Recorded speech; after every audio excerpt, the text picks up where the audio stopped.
My father had oral cancer. He had prostate cancer. My brother Gilbert had thyroid cancer. The list of names and cancers goes on and on. My aunt had breast cancer. Another aunt had lymphoma and lung cancer. 23 people from one family alone. My daughter Eugenia had thyroid cancer and a tumor in her ovary. A repeated history of sickness in the New Mexican desert, where on July 16, 1945, the U.S. government tested the world's first nuclear bomb. A blinding light turned the still dark dawn into day.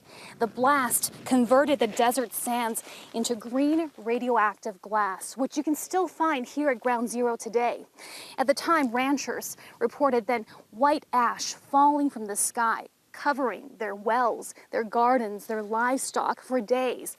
Unknowing children, believing it was snow, caught the poison on their bodies and inside their mouths. DARRYL Gilmore was 17 years old and driving past the site on the day of the test. My arms and face and neck and all looked like I had a bad sunburn. Years later, he developed skin cancer on much of his upper body. He continues to battle the cancer among the last living survivors of what was officially known as the Trinity test. They're just waiting for the rest of us to die. A lot of people have already died from the results of that bomb, and there's not many left now. The incidence of cancer in the 4 counties surrounding the test site is greater than the national average. But a formal government study on the health impact to nearby residents is still pending 72 years after the blast. Sickened survivors say they were never warned and later forgotten.